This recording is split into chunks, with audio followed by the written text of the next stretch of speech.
Tahukah kamu, apa saja yang tidak dilakukan Rasulullah ketika tawaf? Oh ini yang masih membahas tentang tawaf nggih.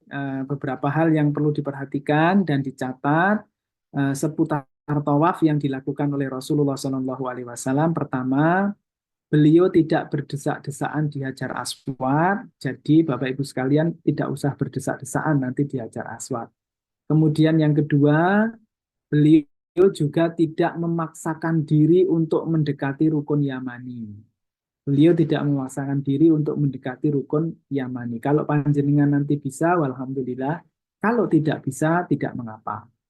Kemudian yang ketiga, tidak mengangkat kedua tangannya ke arah rukun Yamani. Jadi kita tidak mengangkat kedua tangan ke arah rukun Yamani. Jadi tidak ada mengangkat tangan di rukun Yamani, Bapak Ibu sekalian. Mengangkat tangan itu ada di Hajar Aswad untuk istiqlam.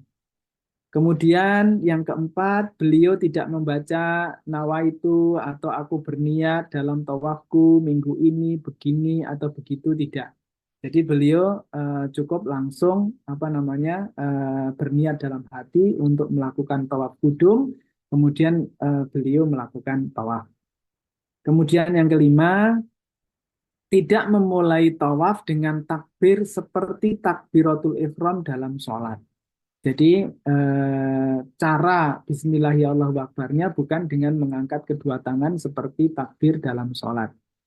Kemudian yang keenam, tidak menyentuh Hajar Aswad dengan seluruh kedua telapak tangannya secara berlebihan. Ini kalau misalkan nanti panjenengan bisa menyentuh Hajar Aswad, menyentuh secukupnya, tidak perlu berlebihan. Tapi ini kemungkinannya sedikit ya Pak, karena di sana itu kayaknya selalu berdesak-desaan. Jadi lebih baik kita menghindari berdesak-desaan di Hajar Aswad. Kemudian yang ketujuh, tidak berdoa di pintu Ka'bah, maksudnya tidak memaksakan diri berdoa di pintu Ka'bah. Kemudian yang kedelapan, tidak berdoa di bawah pancuran emas atau talang emas. Bapak Ibu sekalian, talang emas itu letaknya adalah di atas Hijir Ismail. Jadi nanti di Ka'bah itu ada bangunan yang bentuknya setengah lingkaran, ada bangunan yang bentuknya setengah lingkaran. Nah, itulah yang disebut dengan Hijir Ismail.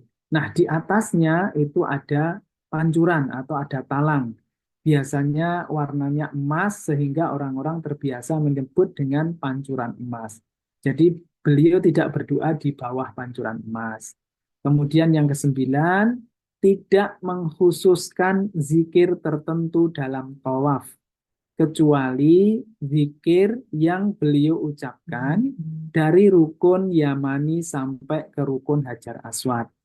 Jadi yang sudah ditentukan, zikir atau bacaan antara rukun Yamani sampai dengan rukun Hajar Aswad adalah Rabbana atina fid dunya hasanah wa fil akhirati hasanah wa qina adzabannar. Sedangkan dari rukun Hajar Aswad sampai ke rukun Yamani itu zikirnya bebas, tidak menentukan atau mengkhususkan zikir tertentu. Sehingga tidak perlu panjenengan menanti repot-repot ini tawaf putaran pertama doanya ini, tawaf putaran kedua doanya ini, dan seterusnya tidak. Tapi silahkan berdoa apa saja hajat yang panjenengan inginkan dan mendoakan orang-orang yang terdekat, termasuk meminta ampunan kepada Allah Subhanahu wa Ta'ala serta meminta surganya Allah Subhanahu wa Ta'ala.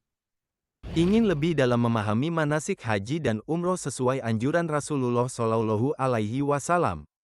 Mari ikuti manasik haji online setiap Ahad malam. Hubungi 0838 4329 2699.